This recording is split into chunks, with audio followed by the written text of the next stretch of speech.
వీడికంతట్లో ఆదిని వేడుకుంటున్నాం. ఈరోజు మా కొరకు ఏం సిద్ధపరిచారు, మరి ఏ సహోదరిని మీరు నిలబెట్టబోతున్నారు తండ్రి ప్రభు. మాకు కావలసిన మరి జీవాహారాన్ని మాకు అందించమని తండ్రి ప్రార్థిస్తున్నాం. తింటమటకు కాక వినది ఆచరించేటట్టు కూడా మా హృదయాల్ని నా తండ్రి ప్రభు మేము మలుచుకోవడానికి నేను చూపించండి. మీరు సహాయం చేయండి. మా సొంత శక్తి వల్ల, మా సొంత నీతి వల్ల, భక్తి వల్ల సాధ్యం కాదు, కానీ మీ ఆత్మశక్తి ఉంటేనే తండ్రి మేము అది చేయగలం. కనుక మాకు మీ ఆత్మను అనుగ్రహించమని తండ్రి ప్రార్థిస్తున్నాం.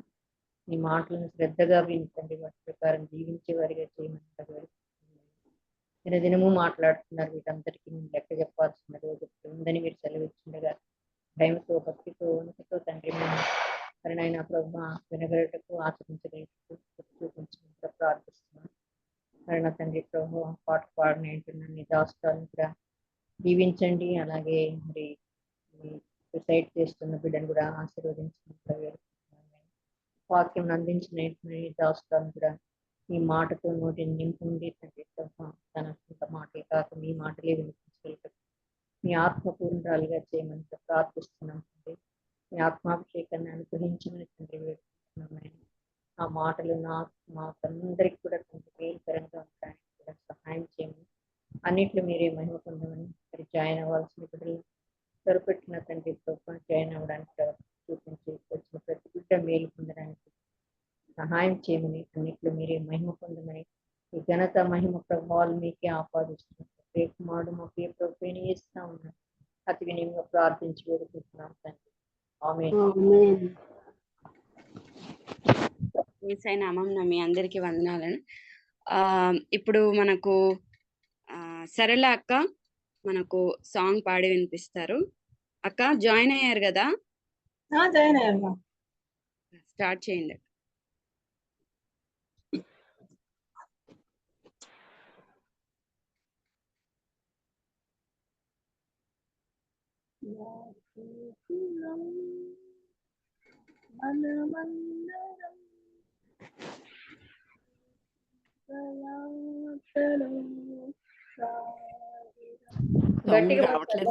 సౌండ్ రావట్లే. సరళ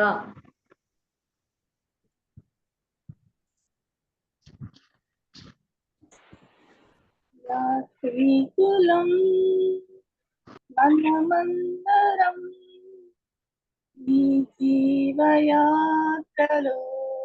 సాగిరం. కలదో మార్గము జీవమునకు కనుగొంటివా మరణించవే నీలో నాలో ఉన్నది ఓ మార్గం, ఆ మార్గమే కలువరి మార్గము. నీలో నాలో ఉన్నది ఓ మార్గం, ఆ మార్గమే కలువరి మార్గము. తొట్టిల్లని యాత్రికులమై యోను పురమును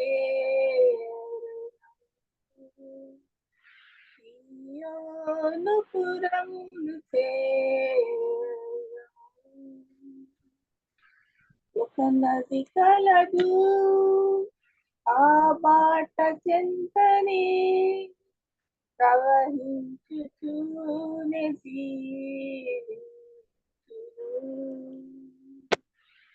జలసరముచే ఆ నది పిలచును యాత్రికుని దాహము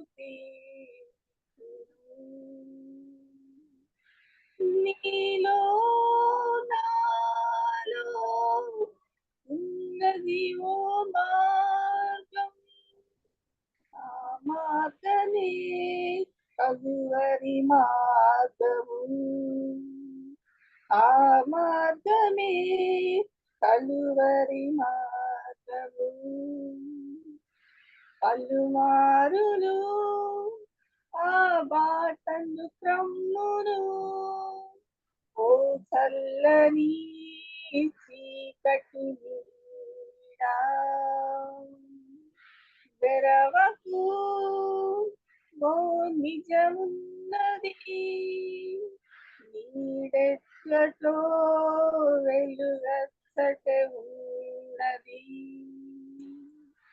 నీలో నాలో ఉన్నది ఓ మార్గం ఆ మార్గమే కలువరి మార్గము తొట్టిల్లని యాత్రికులమై సియోను పురమును చేరెదం సియోను పురమును చేరెదం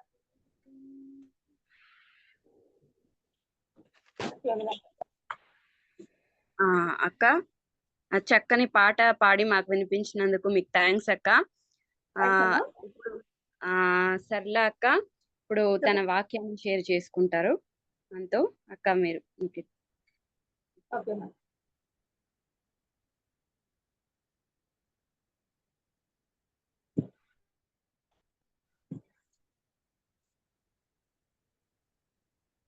మత్తయి సువార్త 24వ అధ్యాయం.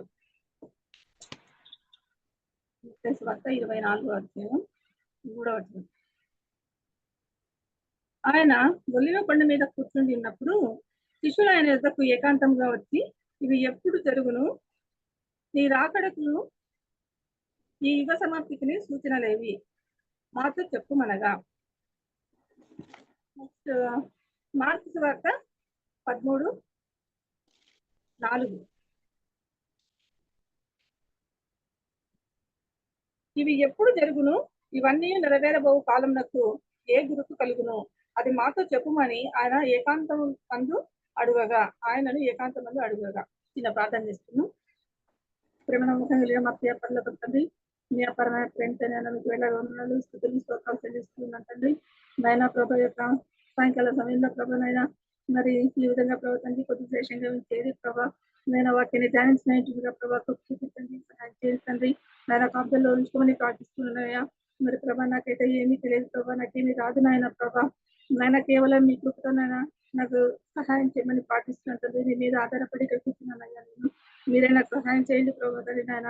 లేకపోతే నేనేం చెప్పలేనయ్యా. మధ్యలో నాయన దగ్గు రావడము ఆ విధంగా నాయన ఏమి రాకుండా సహాయం చేయండి ప్రభా. నాయన చూపించండి. కాపుదల్లో ఉంచుకోమని ప్రార్థిస్తున్నాను తండ్రి నాయన. చేయన ప్రతి బిడ్డ ప్రభుత్వం ఏదో ఒక మేలు పొంది వెళ్ళడానికి సహాయం చేయమని ప్రార్థిస్తున్నాను తండ్రి.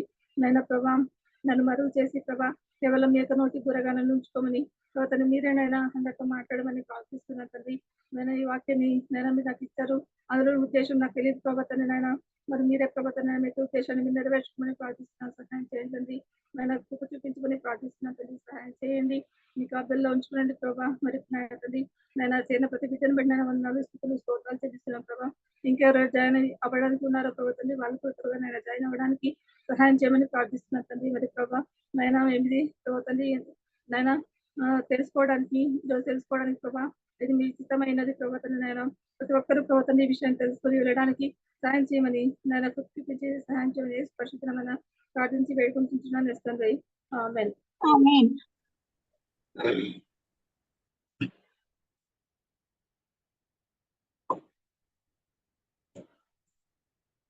వాక్యం చెప్పుకోవడానికి ముందు నేను పోయినసారి మత్తయి సువార్తలో చెప్పినప్పుడు మత్తయి సువార్త యొక్క పరిచయాన్ని చేశాను.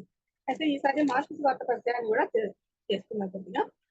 తర్వాత వాక్యంలో పోయినా మత్తయి సువార్తలో ఏం నేర్చుకున్నామంటే, దేవుడు పాత నిబంధనలో తన ప్రజలకు వాగ్దానం చేసిన రక్షకుడు యేసేనని, ఆయన వాగ్దానములన్నీ యేసులో నెరవేరాయని మత్తయి సువార్త మనకు చెప్తా ఉంది. అయితే మార్కు సువార్త ఏమవుతుందంటే, మార్కు సువార్తలో యేసు బోధల కంటే మిన్నగా ఆయన కార్యములు మనస్సుకు హత్తుకునేలా సరళమైన వర్ణనలో కనిపిస్తాయి. అది తర్వాత దీంట్లో మత్తయి సువార్తలో వచ్చేసి ఈ శుభవార్త కేవలం యూదులకు మాత్రమే కాదని ఇది యావత్ ప్రపంచానికని కూడా ఈ సువార్త మనకు చెప్తా ఉందన్నమాట. అదే మార్క్స్ వార్త ఏం చెప్తానంటే బాప్తిస్మం ఇచ్చి యోహానును యేసు బాప్తిస్మము ఇచ్చి యోహాను యేసు బాప్తిస్మము ఆయన శోధనల వర్ణన తర్వాత సువార్తలో ప్రధాన భాగం యేసు కార్యాల గురించి వివరిస్తూ ఉండదు. తుదికంటే చివరిలో ఏముంది, చివరి అధ్యాయాల్లో వచ్చేస్తే యేసు ఇహలోక జీవితంలోని చివరి వారంలో జరిగిన సంఘటనల గురించి ఆయన మరణ పునరుద్ధానాల గురించి కూడా ఇది వివరిస్తుంది అనమాట. అదే మనకు మత్తయి సువార్త ఏం వివరిస్తుందంటే యేసుక్రీస్తు యొక్క జననంతో ప్రారంభమవుతుంది. ఈ సువార్తలో యేసు బాప్తిస్మము, ఆయనకు ఎదురైన శోధనలు, ఆయన బోధలు, ఆయన అద్భుత కార్యాలు, ఆయన స్వస్థతలు ఒక చక్కని అమరికలో కనిపిస్తాయి మనకు మత్తయి సువార్తలో. తర్వాత ఈ సువార్త యేసు యొక్క ఇహలోక జీవితంలోని చివరి వారం గురించి, ఆయన గలిలయ నుండి యెరూషలేమునకు చేసిన ప్రయాణము గురించి, ఆయన శిలువ మరణం గురించి, ఆయన పునరుద్ధానం గురించి కూడా ఈ మత్తయి సువార్త మనకు తెలియజేస్తుంది. అందులో ఏమేమి ఉన్నాయంటున్నామంటే మత్తయి సువార్తలో యేసుక్రీస్తు వంశావళి ఉంది, మరియు ఆయన యొక్క జననం ఉంది, తర్వాత బాప్తిస్మం ఇచ్చి యోహాను పరిచర్య ఉంది, యేసు బాప్తిస్మం తీసుకోవడం ఉంది, మరి ఆయనకు శోధనలు వచ్చాయి కదా అది కూడా ఉంది. తర్వాత గలిలయలో యేసు బహిరంగ పరిచర్య చేశాడు. గలిలయ నుండి యెరూషలేమునకు కూడా వెళ్ళడం, యెరూషలేములోను పరిసరాలలోను చివరి వారము ప్రభువు పునరుద్ధానం మరియు ప్రత్యక్షతలు అనేది మనకు తెలియజేస్తుంది అనమాట. అది సువార్త.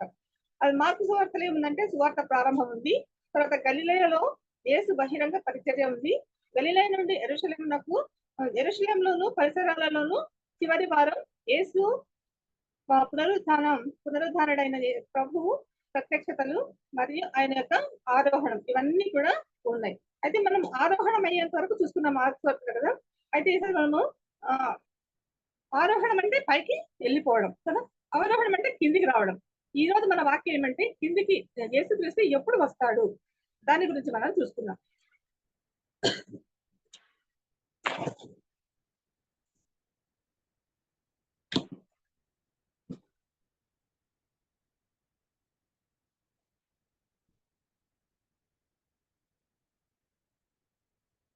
మత్తయి సువార్తలో వచ్చేసి 24:3 చూద్దాం.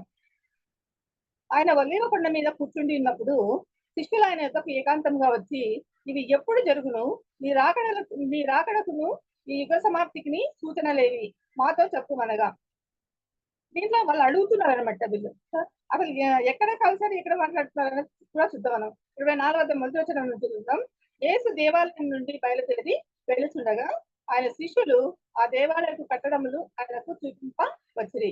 శిష్యులే ఆయనకు ఆ దేవాలయం నుంచి వెళ్ళిపోతున్నాడు యేసు ప్రభు.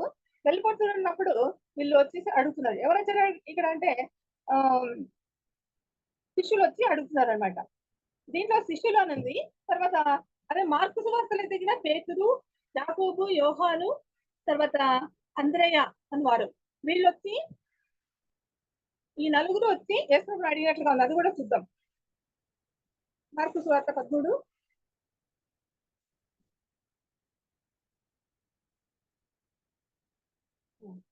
ఇక్కడ కూడా ఆయన దేవాలయం ఎదుట ఒలీవ కొండ మీద కూర్చుండి ఉండగా పేతురు, యాకోబు, యోహాను, అంద్రయ్య వారు ఆయనను చూచి, ఇవి ఎప్పుడు జరుగును, ఇవన్నీ నెరవేరబోవు కాలంనకు ఏ గుర్తు కలుగును అది మాతో చెప్పుమని ఆయనను ఏకాంతమందు అడుగగా. ఇక్కడ శిష్యుల పేర్లు చెప్పారు మార్క్స్ వార్తలో. మత్తయి సువార్త అయితే ఓన్లీ శిష్యులు మాత్రమే అని చెప్పేసి అన్నారు అనమాట కదా.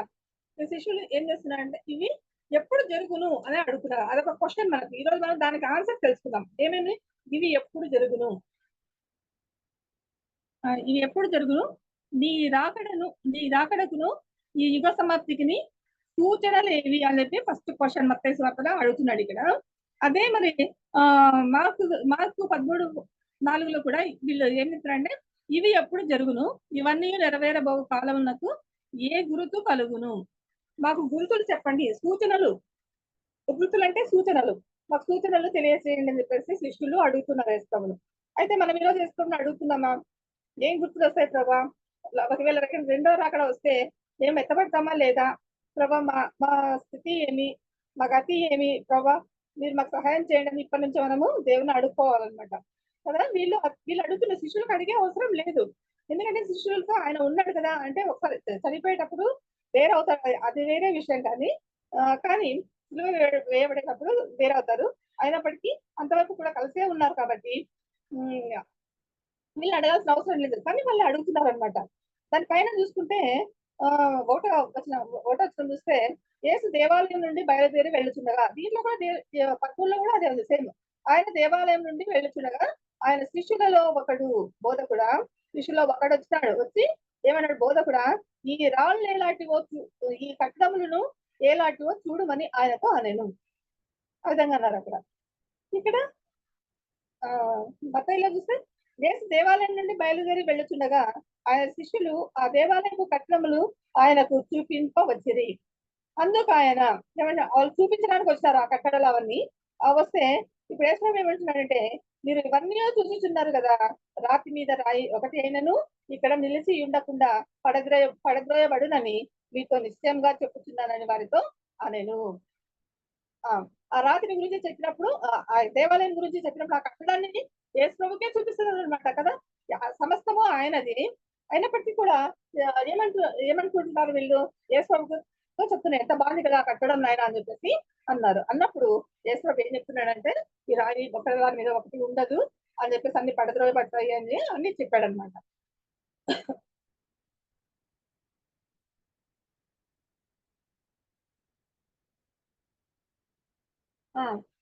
అవి ఏమి అంటే నీ రాకడకును ఈ యుగ సమాప్తికి సూచనలు. అవి ఏవి అన్నప్పుడు ఇవి అవి అన్నారు కదా, అవేమంటే యేసుక్రీస్తు రాకడకు ఈ యుగ సమాప్తికి సూచనలు మాకు తెలియజేయమని చెప్పినప్పుడు ఈ విధంగా అన్నారు అనమాట. ఇక్కడ మత్తయి సువార్త 24:4 నుంచి 14 వరకు, 24:4 నుంచి 14 వరకు ఇది కూడా చదివేద్దాం. పైన కొంచెం ఉంది కదా అది కూడా. అందుకు ఆయన ఇక్కడ చెప్పలేదు నేను, అందుకు ఆయన అంటే ఏంది ఆ కట్టడాలు అవన్నీ కూడా చూపించడానికి వచ్చినప్పుడు ఏమంటాడు యేసు ప్రభు, మీరు ఇవన్నీ చూసుచున్నారు కదా, రాతి మీద రాయి ఒకటి అయినను ఇక్కడ నిలిచి ఉండకుండా పడద్రోయబడునని మీతో నిశ్చయంగా చెప్పుచున్నానని వారితో అనేను. ఇవన్నీ పడిపోతాయని చెప్పేసి యేసు ప్రభు నిశ్చయంగా చెప్తున్నాను, ఖచ్చితంగా నేను చెప్తున్నాను అని చెప్పేసి యేసు ప్రభు. అదే మనకినైతే ఏమనుకుంటున్నాను, నేను చెప్తే అంతే కదా అట్లా అనుకుంటాను. కానీ యేసు ప్రభు అట్లా అనలేదు. కాబట్టి నేను చెప్పినాను కాబట్టి నిశ్చయంగా చెప్తూ ఉన్నాను అంటే ఇవి ఖచ్చితంగా జరుగుతాయి అని చెప్పి చెప్పాడు అనమాట.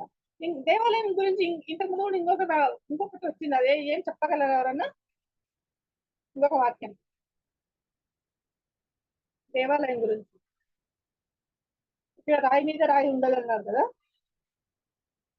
యేసుక్రీస్తు ఏమన్నాడు, ఈ దేవాలయాన్ని పడవేయండి 3 రోజుల్లో లేస్తానని అన్నాడు కదా, అదనమాట. అర్థం కాదు. అదే ఇప్పుడు ఆయన ఒలీవ కొండ మీద కూర్చుంటున్నప్పుడు శిష్యులు ఆయన ఇక్కడ మత్తయి సువార్తలో చూస్తే శిష్యులు ఆయనకు ఏకాంతంగా వచ్చారనమాట. మార్క్స్ సువార్తలో చూస్తే ఏముంది ఇక్కడ, ఆయన యుద్ధకు ఏకాంతంగా శిష్యులలో ఒక్కడొచ్చినాడు. ఇక్కడ ఒక్కడొచ్చి అడుగుతున్నాడు, ఏమైనా ఈ రాళ్ళు ఎలాంటివో ఆ కట్టడాలు అవే చెప్పండి అంటే యేసు ప్రభు ఆన్సర్ చెప్పేశాడు అనమాట. ఇక్కడ కూడా యేసు ప్రభు మత్తయి సువార్తలో కూడా అది వస్తుంది చూస్తున్నాం. తర్వాత ఆయన ఒలీవ కొండ మీద కూర్చుంటున్నప్పుడు యేసు ప్రభుకు కొండలు తర్వాత సముద్ర తీరాలు, బీచ్ కదా, ఆ బీచ్ వెళ్ళడము ఇలాంటివన్నీ యేసు ప్రభుకు చాలా ఇష్టం అనమాట. ఎందుకు అనంటే అక్కడ ప్రశాంతంగా ఉంటుంది. అంతేకాదు యేసు ప్రభుని చూసినారంటే గిన ప్రజలు వాళ్ళంతకు వాళ్ళే వచ్చేస్తారు. ఆ కాలంలో వాహనాలు కానీ ఏమీ లేవు అక్కడ ఆ కాలంలో. అలాంటప్పుడు కాలినడకని వాళ్ళు వస్తారు. ఎంత దూరం పోయినా కూడా, ఏ ఊరికి పోయినా కూడా వాళ్ళు నడుచుకుంటూనే వెళ్ళేవాళ్ళు.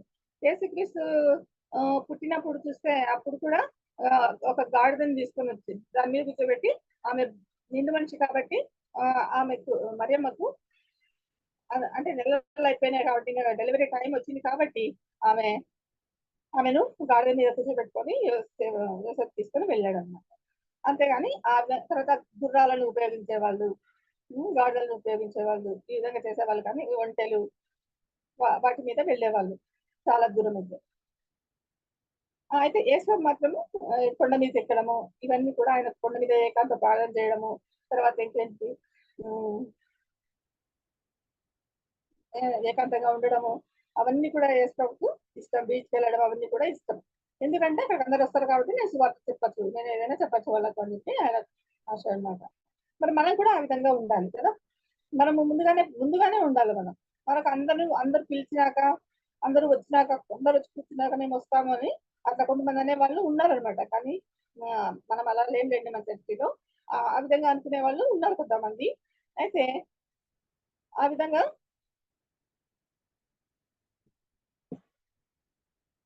మనము ఉండకూడదు అనమాట కదా. ఆ విధంగా ఉండకుండా మనం ఏం చేయాలి, ఎలా ఉండాలి, మనం ముందుగానే ఉండాలి, అన్నిట్లోనూ ముందుగానే రెడీగా ఉండాలన్నమాట. అయితే ఉదయం పని మీదకు వెళ్ళి కూర్చున్నప్పుడు శిష్యుడు యేసుక్రీస్తు వచ్చి ఏకాంతంగా వచ్చి ఇవి ఎప్పుడు జరుగును, నీ రాకడను, ఈ యుగ సమాప్తిని అంటే నీ రాకడ నువ్వు ఎప్పుడు వస్తావు, రెండోసారి వస్తానంటున్నావు కదా, మరి నీ రాకడ ఎప్పుడు వస్తుంది, తర్వాత నీ యుగ సమాప్తి ఎలా జరుగుతుంది, దానికి సూచనలు మాకు చూపించు అని చెప్పేసి అడిగారనమాట. యుగ సమాప్తి అంటే మీ ఇంకా యేసుక్రీస్తు రెండో రాకడ యుగ సమాప్తి అయిపోయినట్లే కదా. కాబట్టి దాని గురించి మాకు సూచనలు చెప్పమని వాళ్ళు అన్నారనమాట. అయితే యేసు వారితో విధంగా అంటున్నాడు, ఏమంటున్నాడంటే ఎవడును మిమ్మల్ని మోసపరచకుండా చూచుకొనుడి. ఏమంటున్నాడు, ఎవరును మిమ్మల్ని మోసపరచకుండా చూచుకొనుడి అంటే అర్థమేమి, నా పేరు మీద ఆ విధంగా వచ్చే వాళ్ళు ఉన్నారు, మిమ్మల్ని మోసం చేసే వాళ్ళు ఉన్నారు, కాబట్టి వాళ్ళ దగ్గర మీరు మోసపోకూడదు అని చెప్పేసి యేసు చెప్తున్నాడు అనమాట కదా. అంటే దానికి ఇక్కడ ఉందన్నమాట వాక్యం.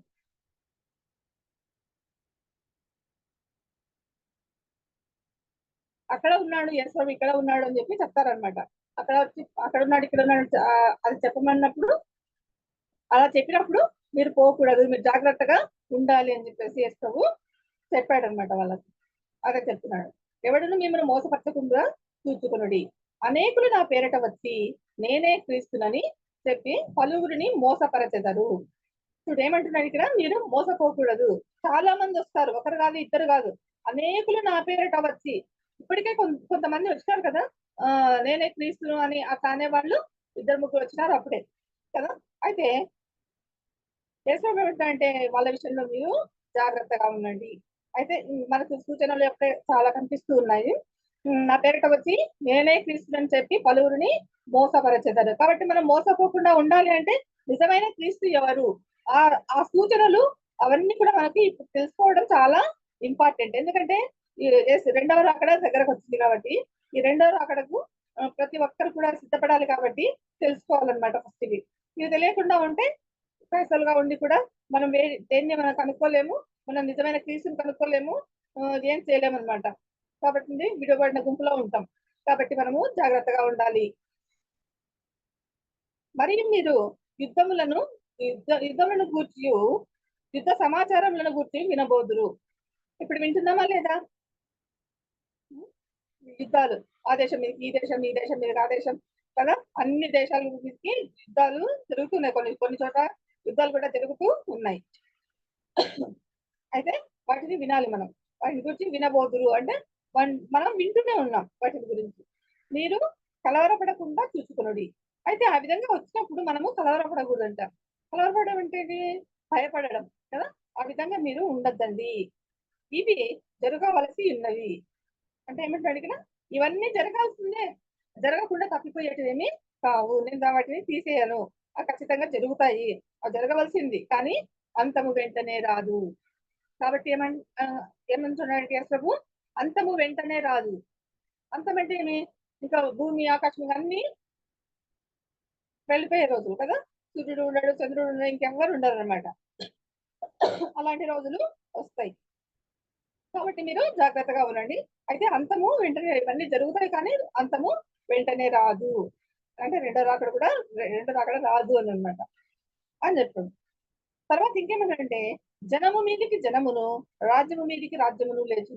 ఇప్పుడు జనులు ఒకరి మీద ఇంకొకరు ఈజీగా లేస్తున్నారు కదా, ఈజీగా కొట్టుకుంటున్నారు, ఈజీగా తిట్టుకుంటున్నారు, ఈజీగా చంపుకుంటూ ఉన్నారు, ఈజీగా అన్ని చేసేస్తున్నారు కదా.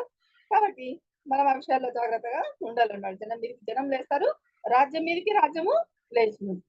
రాజ్యం మీదకి రాజ్యం లేస్తున్నాయి కదా, అన్ని యుద్ధాలకు రెడీగా ఉన్నాయన్నమాట కదా. అందరూ యుద్ధ సామాగ్రిని దగ్గర పెట్టుకొని మన మన మోదీ కూడా దగ్గర పెట్టుకొని ఉన్నాడు కదా. ఎవరు ఇంకా అమెరికా వాళ్ళు కానీ వీళ్ళందరూ ఉన్నారు. ఇస్రాయేలీలు స్ట్రాంగ్ గా ఉన్నారు.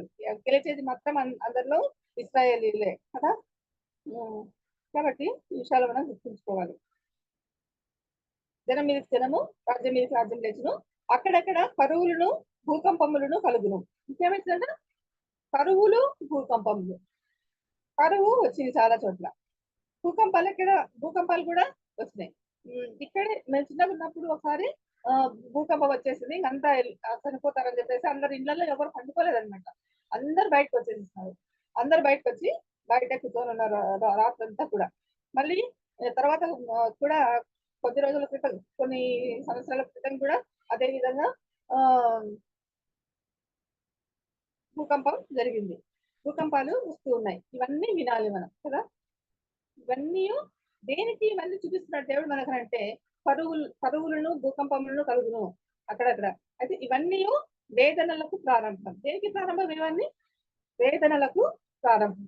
ఈ వేదనలు కలిగితే మనము తట్టుకునే స్థితిలో మనం ఉండాలన్నమాట. వేదనలకు మనం పోకూడదు అసలు కదా.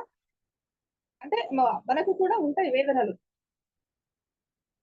అప్పుడు జనులు మిమ్మను శ్రమల పాలు చేసి చంపెదరు. వేదనలు ఉంటాయి కదా మనకు కూడా.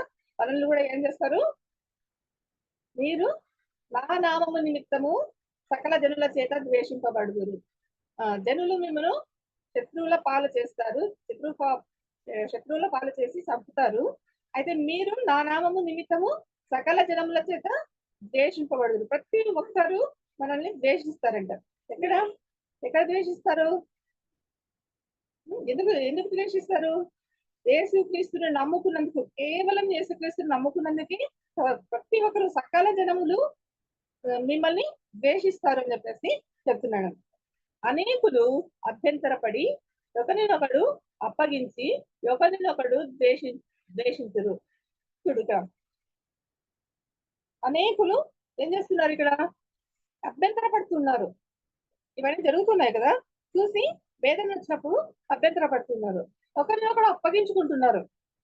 ఏదైనా సమస్య వచ్చినప్పుడు ఒకరినొకరు వీళ్ళే చేసింది మేం కాదని చెప్పేసి వాళ్ళ మీద తొబ్బడము అర్థంగా చేస్తుంటారు అనమాట. అప్పగించి ఒకరినొకడు ద్వేషిస్తూ ఉన్నారంట ప్రతి ఒక్కరు. ఇప్పుడు మన ఎదురు ఒక రకంగా ఉన్నప్పుడు కొద్ది రోజుల ఏదైనా జరిగినప్పుడు వెనకాలైనా అనుకుంటారు. అంటే విశ్వాసాలు అనుకోలేదులే, కానీ వేరే వాళ్ళు ఏమనుకుంటారు? ద్వేషిస్తారనమాట. చూడు ఇట్లా ఉండి కూడా వీళ్ళు సంఘానికి అప్పటి దేవున్నామని కూడా అవమానమే కదా. కాబట్టి మనం ఛాన్స్ ఇవ్వకోకుండా ఉండాలన్నమాట. అనేకులైన అబద్ధ ప్రవక్తలు వచ్చి పలువురిని మోసపరచెదరు. ఎవరు వస్తారంట? అబద్ధ ప్రవక్తలు వస్తారు, పలువురిని మోసపరచుతారంట, మోసం చేస్తారు అబద్ధ ప్రవక్తలు. కాబట్టి ఎవరైనా ప్రవక్తలు అని చెప్పి చెప్పుకుంటే టీవీలో చాలా మంది ఈ మధ్యలో చెప్పుకునే వాళ్ళు ఉన్నారనమాట, ప్రవక్త అని. జోసెఫ్ అంకుల్ అంత చదివి ఆయన వాళ్ళు తల్లిదండ్రులు కలెక్టర్ ఆ విధంగా ఉన్న మంచి స్థాయిలో ఉన్నప్పటికీ అంకుల్ కూడా జాబ్ వచ్చినా కూడా జాబ్ చేస్తూ కూడా ఆయన మళ్ళీ దానికి రిజైన్ చేసి మళ్ళీ వచ్చాడు ఆయన కదా. ఆయన వచ్చి సేవ చేస్తున్నాడు. ఆ విధంగా ఆయన చెప్పేవాడు అనమాట. అప్పుడు అబద్ధ ప్రవక్తలు వస్తారు, వాళ్ళు వస్తారు, వీళ్ళు వస్తారు అయితే ఆయన ఎవరి దగ్గరికి మన సంఘస్థుల్ని పంపించేవాడు కాదనమాట. ఎందుకంటే ఆయనకు జాగ్రత్త చాలా ఉంటుంది, ఆయనకు భారం ఎక్కువ సంఘం మీద. కాబట్టి ఆయన ఆ విధంగా చేస్తూ ఉంటాడు అనమాట, చేస్తూ ఉండేవారు. అయితే ఒకరికొకరు అప్పగించుకుంటారు, ఒకరికొకరు ద్వేషించుకుంటారు. తర్వాత అనేకులు అబద్ధ ప్రవక్తలు వచ్చి పలువురిని మోసపరుస్తారు. తర్వాత అక్రమము విస్తరించుట చేత, అక్రమం అంటే క్రమము కానిది అక్రమం. అక్రమము విస్తరించుట చేత అంటే అది ఎక్కువ అవ్వడం చేత అనేకుల ప్రేమ చల్లారును. అంత దినాల్లో ప్రేమ చల్లారును అని చాలా మంది చెప్తారు అనమాట కదా. కాబట్టి ఎప్పుడు ప్రేమ చల్లారుతుంది అంటే అక్రమం విస్తరించేటప్పుడు మాత్రమే అనేకుల మీ ప్రేమ చల్లారుతుంది. అంతము వరకు సహించిన వాడెవడో వాడే రక్షింపబడును. అంతవరకు ఎవరు సహిస్తే వాళ్ళు మాత్రమే రక్షించబడతారు, మిగిలిన వాళ్ళు నరకానికి వెళ్ళిపోతారు అన్నమాట. మరియు ఈ రాజ్య సువార్త సకల జనములకు సాక్షార్థమై లోకమనంతటను ప్రకటింపబడును. అటు తర్వాత అంతం వచ్చింది. ఇప్పుడు అంతం ఎప్పుడు వస్తుంది ఇక్కడ? అటు తర్వాత అంటే ఎటు తర్వాత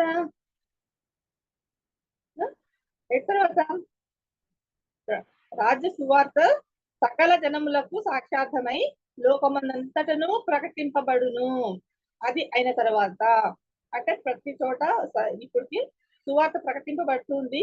కాకపోతే కొన్ని చోట్ల వేగంగా సువార్త వినిపింపబడుతుంది, కొన్ని చోట్ల ఎన్నో ఆటంకాలు, కష్టాలు, నష్టాలు, బాధలు పాస్టర్లకి, వాళ్ళ ఇంట్లో వాళ్ళకు, దేవుని నమ్ముకున్న వాళ్ళకు, పత్రికలు పంచే వాళ్ళకు, బైబిల్ పంచే వాళ్ళకు, ప్రతి ఒక్కరికి కూడా శ్రమ అనేది ఉందన్నమాట. వాళ్ళందరూ కూడా సాక్షార్థమై లోకంలో ఉన్నారు కదా. సకల జనములకు సాక్షార్థమై ఈ లోకమంతటా ప్రకటించబడుతుంది సువార్త. ఆ తర్వాత అంతం వస్తుంది. అంతేగాని ఇప్పుడు ఎవరెవరో చెప్తామని చెప్పేసి ఇంకా అయిపోయింది, అంతం వచ్చేస్తుంది, మనం ఇంకా వెళ్ళిపోతాము కాబట్టి బాగా తిందాము తాగుదాము అని చెప్పేసి ఆ విధంగా ఎంజాయ్ చేద్దాం బాగా అని అనుకునే వాళ్ళు ఉన్నారు. అంతం తర్వాత ఏమొస్తుంది, ఏమైతుందో ఏమోలే మనకు తెలియదు, మనం ఏమైనా చూస్తామా. అంతం వస్తుందంటే తొందరగా మనం బాగా మన కోరికలన్నీ తీర్చుకోవాలా, మనకి ఏమేమి ఆశ ఉన్నాయో అవన్నీ తీర్చేస్తున్నాం అని చెప్పేసి చాలా మంది అనుకుంటారు. ఒకసారి ఏదో జరిగింది, చిన్నపిల్లలప్పుడు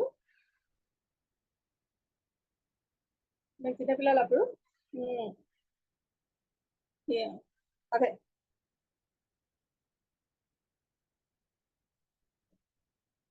మరియు ఈ రాజ్య సువార్త సకల జనములకు సాక్షార్థమై లోకమనంతటను ప్రకటింపబడును. అటు తర్వాత అంతం వచ్చును. ఇవన్నీ అయిపోయిన తర్వాత, సువార్త ప్రకటించబడడం అయిపోయిన తర్వాత అంటే ఈ యొక్క జనులందరికీ కూడా సాక్షాత్తంగా అన్ని జరిగినప్పుడు అప్పుడు వీళ్ళు ఆ తర్వాత ఇవన్నీ అయిపోయిన తర్వాత అంతం అనేది వస్తుందన్నమాట. తర్వాత స్కైలాబ్ వస్తుందనంటే అప్పుడు అందరూ భయపడ్డారు.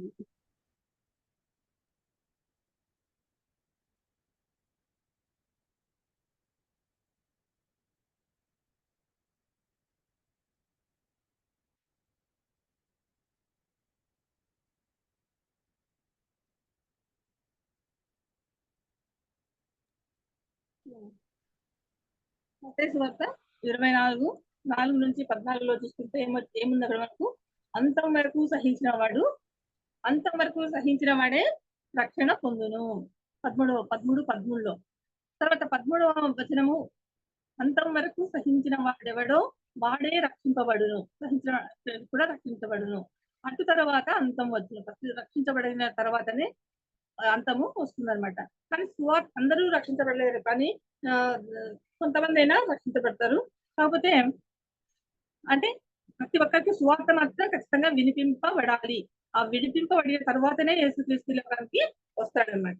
అదే మార్కు సువార్తలో చూస్తే ఏముంది కదా, 7వ వచనంలో ఏముంది, కలవరపడకుడి అని చెప్పేసింది. అవన్నీ జరిగినవన్నీ చూసి మీరు కలవరపడద్దండి, ఇవి జరగవలసి ఉన్నవి కానీ అంతము వెంటనే రాదు. ఇవన్నీ జరగాల్సింది, అయితే అంతము వెంటనే రాదు అని చెప్పేసి ఇక్కడ కూడా చూస్తున్నాం. మనం చెప్పినవే 2-3 సార్లు చెప్పాడు అనమాట. ఎందుకంటే యేసు ఏది చెప్పినా కూడా ఖచ్చితమైనది కాబట్టి అదందరికీ గుర్తుండాలి అని చెప్పేసి యేసు ప్రభు చెప్తారు. ప్రతి ఒక్కరిలో అది పని చేయాలని చెప్పేసి యేసు ప్రభు 2-3 సార్లు చెప్తూ ఉంటాడు అనమాట. వేదనలు అదే అంతము వెంటనే రాదు కానీ వేదనలకు ప్రారంభమవుతుంది అని చెప్పేసి చెప్పాడు. తర్వాత మత్తయి సువార్త 24:20లో చూస్తే మహాశ్రమ కలుగును. 24:21 చూస్తే అతి శ్రమ కలగలేదు. చూద్దాం ఒకసారి మత్తయి సువార్త 24:20.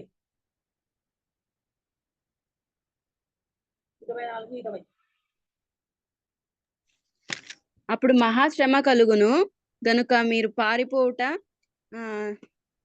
చలికాలమందైనను విశ్రాంతి దినమందైనను సంభవింపకుండా వలెనని ప్రార్థించుడి. అదే మహాశ్రమ కలుగును అని చెప్పేసి అక్కడ ఉందన్నమాట. తర్వాత అట్టి శ్రమ కలగలేదు అని 24, 21 ఉంది. 24, 21. లోకారంభం నుండి ఇప్పటి వరకు అట్టి శ్రమలు కలగలేదు, ఇక ఎప్పుడునూ కలగబోదు. అంత భయంకరమైన శ్రమలు రాబోతున్నాయి. వాటన్నింటిలో మనం తప్పించుకోవాలంటే మనకు సమయం ఉండగానే యేసు ప్రభుని నమ్ముకోవాలి కదా. తర్వాత మెయిన్ ఈరోజు నేను చెప్పే దీని యొక్క ఉద్దేశం ఏమంటే, రెండవ రాకడ గురించి ప్రతి ఒక్కరు తెలుసుకోవాలి. ప్రతి ఒక్కరు కూడా తెలుసుకోవాలి. ప్రతి ఒక్కరు తెలుసుకుంటేనే సేవ్ చేయబడతారు, లేదంటే లేదని చెప్పేసి. అందుకని ఈరోజు ఫస్ట్ మనం ఇది తెలుసుకుందాము. ఎందుకంటే చాలా మందికి చాలా రకాలుగా ఉన్నారు. నిన్న రాత్రి కూడా ఒక ఆయన వాట్సాప్ లో పెట్టినారు, యూట్యూబ్ లో పెట్టినారు, యేసుక్రీస్తు గురించి ఒక 26 క్వశ్చన్స్ అంటాం. 26 క్వశ్చన్స్ నేను రాశాను. దాంట్లో 13 చెప్తే చాలు అని అన్నాడు. కానీ పాపం ఆయన ఒక హిందూ కన్వర్ట్, ఆయన చెప్పాడు. అన్ని చెప్పినా కూడా లాస్ట్ లో ఏదో అంత వల్గర్ గా మాట్లాడి చేసేస్తాడు. అదంతా పాపం ఆ సేవకుకి ఎంత బాధ అవుతుందో కదా. చాలా బాధపడించాడు. వాళ్ళ అమ్మని, వాళ్ళ నాన్నను, అబ్బాయి జన్మ గురించి అదంతా ఏమేమో మాట్లాడేశాడు. ఈ రోజుల్లో ఇదే ఉంటుంది. చెప్తారు కానీ వాళ్ళు చెయ్యరు. ఏమంటున్నాడు, నేను 1,00,000 మందిని నాతో పాటు కన్వర్ట్ అయ్యేటట్టుగా చేస్తాను, నాకు కరెక్ట్ గా 26 క్వశ్చన్స్ ఆన్సర్స్ చెప్తాను అని చెప్పాడు. తర్వాత ఇంకా 90 కోర్స్ ఏమో మరి ఇస్తాను నేను అని కూడా అన్నాడు. కానీ లాస్ట్ చూస్తే ఇష్టానుసారం ఆయన మాట్లాడుతూ ఉన్నాడు అనమాట. అలాంటి వాళ్ళు చాలా మంది ఉన్నారు. కాబట్టి మనం జాగ్రత్తగా ఉండాలి. అయితే మనకి ఇప్పుడు జగన్ క్రిస్టియన్ కదా అని చెప్పేసి మనం అనుకుంటే కానీ అవన్నీ జరగవలసిందే అని చెప్పేసి బైబిల్లో ఉందన్నమాట కదా. మనం మనంతకు మనం అనుకోవడానికి లేదు. ఆయన ఎందుకు ఓడిపోయాడో ఏమో అని మనం అట్లా అనుకోకూడదు. ఆయన వచ్చింటే బాగుండు, ఆయన వచ్చింటే మన సంఘానికి మేలు, మన క్రైస్తవులకు మేలు అట్లా అనుకోకూడదు. ఎందుకంటే అవన్నీ జరగాల, ఆ శ్రమలు కలగాల, మహాశ్రమలు కూడా రావాలి. అట్టి శ్రమలు ఎప్పుడు కూడా కలగలేనివిగా ఉంటాయి. 24, 21 అట్టి శ్రమలు కలగలేదు, ఎప్పుడు కలగలేదు అనమాట. మహాశ్రమ కలుగును, ఇవే వేదనలకు ప్రారంభం. 13:8 చూడు, మార్క్స్ 13:8.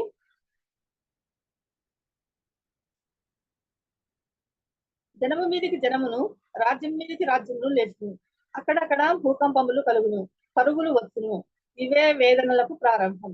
వేదనలకు ఇవే ప్రారంభం అన్నమాట. కాబట్టి మనం జాగ్రత్తగా ఉండాలి. ఆ వేదనలు ఏ వచ్చినా అన్నింటిలోనూ మనకి అన్నింటి నుంచి దేవుడు మనల్ని రక్షించేలాగా మనము చూసుకోవాలన్నమాట. తర్వాత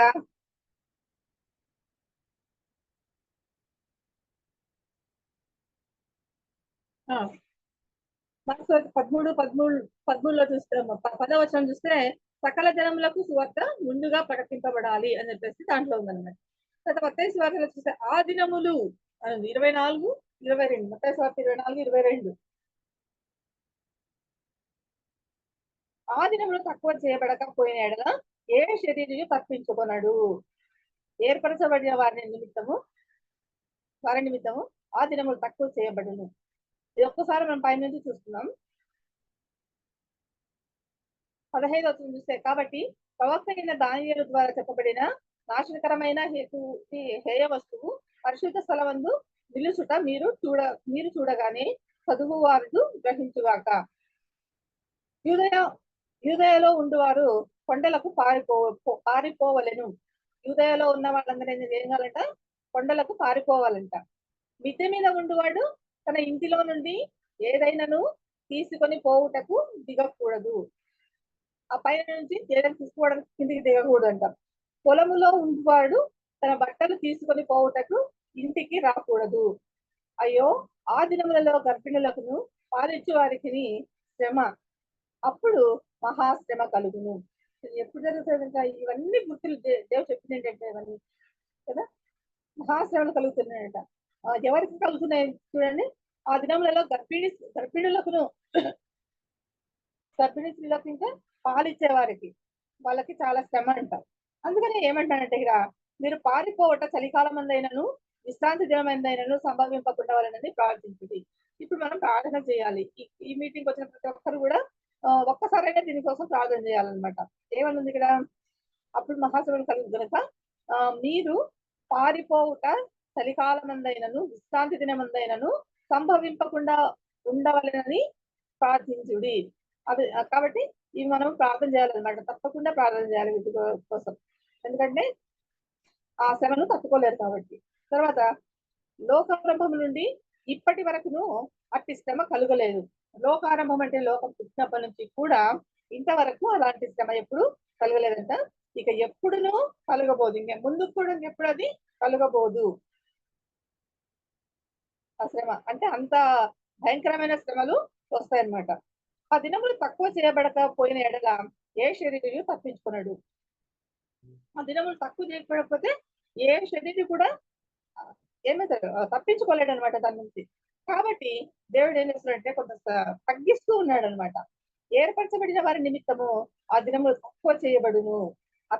ఆ ఎక్కువ రోజులు చేయకోకుండా ఏర్పరచబడిన వాళ్ళ నిమిత్తం అంటే కొంతమంది ఉంటారు కదా, దేవుని నమ్ముకున్న వాళ్ళు కూడా ఏదో సంథింగ్ అట్లా ఉంటారు.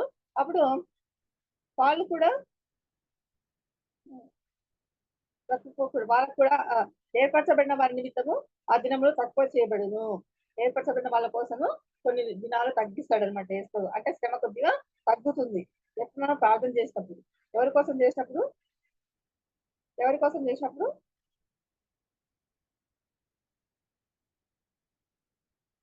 గర్భిణీ స్త్రీల కోసము, పాలిచ్చే వాళ్ళ కోసము మనము చేసినప్పుడు ఉంటుంది. తర్వాత ఆ దినము తక్కువ చేయబడకపోయిన ఎడల ఏ శరీరుడు తప్పించుకున్నాడు. ఎవరు కూడా తప్పించుకోలేరు అనమాట. ఏర్పరచబడిన వారి నిమిత్తము ఆ దినములు తక్కువ చేయబడును. ఏర్పరచబడిన వారి నిమిత్తము ఆ దినాలు తక్కువ చేయబడతాయంటాం.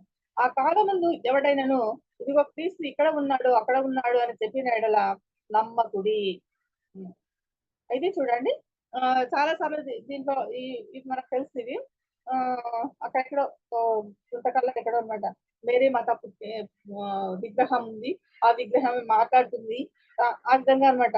ఇంకా ఇక్కడ పిల్లిగుండ సేవకు పోయినప్పుడు మనోహర్ ఏదో వేసుకోండి బొమ్మ ఉందంట మాట్లాడుతుంది, ఏదో ఏదో చెప్పారనమాట. ఈ విధంగా అంటే ఇక్కడ ఉన్నాడని చెప్పి అంతా ఆ ఏరియాకి ఎవరు పోయే వాళ్ళు కాదు.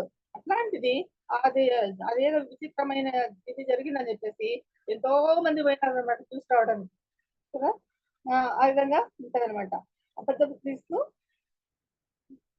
క్రీస్తు ఇక్కడ ఉన్నాడు అక్కడ ఉన్నాడు అని చెప్తారనమాట. ఆడిన పోదాం అంటారు. ఇప్పటికి కూడా కొంతమంది ఏమంటారంటే మేరీ మాత ఉంది కదా ఆ విగ్రహం చర్చ్, అక్కడికి పోదాము అంటారు. ఇంకా ఎక్కడ ఇంకొక చోట సిలువ ఉంది, బ్లడ్ అంతా కారుతా ఉంది అని అంటారు. ఈ విధంగా చాలా జరిగినాయి అనమాట. మనం అక్కడ తర్వాత మనకి ఏదైనా కష్టము శ్రమ బాధ ఏదైనా వచ్చినప్పుడు ఏమంటారంటే పలానా ఆయన ఉన్నారు, ఆయన దగ్గరికి పోతే ఆయన ప్రార్థన చేస్తే అది పోతుంది వెళ్ళిపోతుంది అని అంటారు అనమాట. కాబట్టి అట్లాంటి చోటుకు వెళ్తారు. ప్రస్తుతానికి అద్భుత కుమార్ ఉన్నాడు కదా, అద్భుత కుమార్ వాళ్ళ దగ్గరికి కూడా చాలా మంది వెళ్తారనమాట. హిందువులంతా వాళ్ళ దగ్గరికి వెళ్ళేది, క్రైస్తవులు చాలా తక్కువ వెళ్తారు. అంటే సమస్యలో ఉన్న వాళ్ళు ఎవరైనా ఉంటే వాళ్ళు కూడా వెళ్తారు అనుకోండి. కానీ ఎక్కువగా ముస్లిమ్స్ హిందూసే వెళ్తుంటారు అనమాట. ఎందుకంటే వాళ్ళు ఏదేదో అన్ని చేసి ఆయిల్ స్ప్రే చేసి ఇచ్చే అర్థంగా చేస్తే కొంతమంది భయం అవుతా ఉంటుంది. కాబట్టి వాళ్ళు అక్కడికి వెళ్తూ ఉంటారు అనమాట. అందుకని మనకి ఇక్కడ అవన్నీ కూడా తెలియజేస్తున్నారు కదా. అక్కడ ఉన్నాడు అని చెప్పిన ఎందుకంటే ఆ గుత్తిలో అయితే కేశవకి అదేదో స్టెప్స్ ఉన్నాయంట, 7 ఉన్నాయంట స్టెప్స్, 7 మెట్లు. 7 మెట్ల ధ్యానము, తర్వాత ఆయిల్ ఇవ్వడము, ఈ విధంగా అన్ని చాలా చాలా చేస్తుంటారు అనమాట. అవన్నీ చేసినప్పుడు దాని కోసము వెళ్తారు. మాకు కూడా బాగా అయిందంటారు, వస్తారనమాట. కాబట్టి యేసుప్రభు అక్కడ ఉన్నాడు అని నాతో కూడా అన్న వాళ్ళు ఉన్నారు. యేసుప్రభు అక్కడ ఉన్నాడు, అందుకే అన్ని అద్భుతాలు జరుగుతాయని చెప్పేసి చెప్తారనమాట. అందుకే ఇక్కడ చెప్తున్నాడు, ఆ విధంగా చెప్పినప్పుడు మీరు దాన్ని నమ్మద్దండి అని చెప్పి చెప్తున్నాడు అనమాట. అబద్ధపు క్రీస్తులను అబద్ధపు ప్రవక్తలను వచ్చి సాధ్యమైతే ఏర్పరచబడిన వారి సహితము మోసపరచుటకై గొప్ప సూచక క్రియలను మహత్కార్యములను కనబరచెదరు. ఇప్పుడు ఏం చేస్తున్నారు వీళ్ళు? అబద్ధపు క్రీస్తులు అబద్ధపు ప్రవక్తలు వస్తారంట. అబద్ధపు క్రీస్తులు వస్తారు, అబద్ధపు క్రీస్తులు వస్తారు. అంటే ఎవరు? అబద్ధపు ప్రవక్తలు, అబద్ధపు క్రీస్తులు అబద్ధపు ప్రవక్తలు వస్తారనమాట. సాధ్యమైతే వాళ్ళని సైతం మోసం చేయాలని చెప్పేసి చాలా సూచక క్రియలు చేస్తారంట. ప్రార్థన చేస్తే నాకు ఇది జరుగుతుంది అది జరుగుతుంది అని చెప్పేసి ఎన్నో సూచక క్రియలు చేస్తారంట. సూచక క్రియలు అంటే ఏమి? ఏదైనా ఫర్ ఎగ్జాంపుల్ పేరు కింద కర్రనే కింద పడింది, దాని వల్ల పట్టుకుంటే పాము అయింది, ఇట్లాంటివి ఉన్నాయి కదా. ఈ విధంగా కూడా చేస్తుంటారు అనమాట. అది నేను జస్ట్ ఎగ్జాంపుల్ గా అన్నాను. ఆ విధంగా చాలా చేసేవాళ్ళు ఉన్నారు అన్నమాట. చాలా చేసేవాళ్ళు ఉన్నారు అక్కడ. మహత్కార్యంలో కనపరిచేదారు, గొప్ప సూచక క్రియలు చేస్తారు, మహత్కార్యం కూడా చేస్తారు అనమాట. కాబట్టి ముందుగా నేను మీతో చెప్పి ఉన్నాను, కాబట్టి నేను మీకు ముందే చెప్పాను. కాబట్టి అంటే దేవుడు ముందుగా మనకు అన్ని చెప్పేశాడు. కాబట్టి ఇప్పుడు మనం ఏం చేయాలా? ఎవరైనాను, కాబట్టి అంటే మనం చూడాలన్నమాట ఏముంది అనేసి. కాబట్టి ఎవరైనాను ఇదిగో అరణ్యము లోపలి గదిలో ఉన్నాడని చెప్పినను నమ్మకుడి. ఏమంటారు ఇక్కడ? ఇదిగో లోపలి గదిలో ఉన్నాడు, యేసు లాస్ట్ లో ఉన్నాడు, ఏదో గర్భగుడి అది ఇది అంటారు కదా, లోపల ఉన్నాడు అని చెప్పేసి అక్కడ ఉన్నాడు అనమాట. ఇదిగో లోపల గదిలో ఉన్నాడు, మీరు రాండి అని చెప్పేసి చెప్తారు అనమాట. మనము వెళ్ళకూడదు, మనం నమ్మకూడదు, నమ్మకుడి అంటున్నాడు ఇక్కడ. మెరుపు తూర్పున పుట్టి పడమటి వరకు ఎలాగో కనబడునో అలాగే మనుష్య కుమారుని రాకడయు ఉండును. మెరుపు తూర్పున పుడుతుంది, పడమట కనపడకుండా వెళ్ళిపోతుంది అది కదా. కాబట్టి అది ఏ విధంగా జరుగుతుందో అదే విధంగా మనుష్య కుమారుని రాకడ ఉండును. అంటే తూర్పున పుట్టి పడమర వెళ్ళిపోతుంది కదా, యేసు ప్రభు రాకడ కూడా సేమ్ అట్లానే ఉంటది అనమాట. యేసు ప్రభు వస్తాడు, ఆయన ఒక మెరుపులాగా అట్లా వస్తాడు, అట్లా వెళ్ళిపోతాడు కదా. కాబట్టి మనం జాగ్రత్తగా ఉండాలన్నమాట.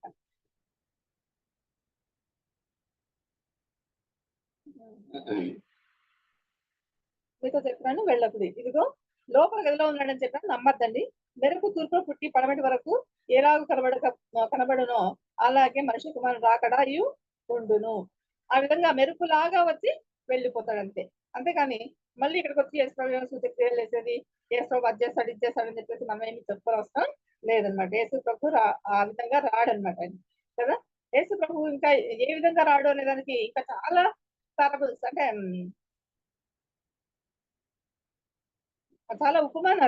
చాలా ఉపమానాలు ఉన్నాయి దీంట్లోనే. ఇవి మళ్ళీ నెక్స్ట్ దేవుడి చిత్తం అయితే మళ్ళీ నెక్స్ట్ ఆ పారబుల్స్ అన్ని కూడా చూసుకుందాం ఒకసారి. ముందుగా నేను మీతో చెప్పినాను కాబట్టి మీరు ఈ విధంగా ఉండండి అని చెప్పి చెప్పాడు కదా. మెరుపులాగా నేను వచ్చి వెళ్ళిపోతాను అని చెప్పేసి అన్నాడు. మనిషి కుమారుడు రాకడ ఆ విధంగా ఉంటుంది అన్నాడు. పీనుగు ఎక్కడ ఉన్నదో అక్కడ గద్దలు పోగవును. అంతే కదా, పీనుగు ఎక్కడుంటే అక్కడ గద్దలన్నీ కూడా వచ్చేస్తుంటాయి. ఎందుకు? ఆ మాంసం తినడానికి.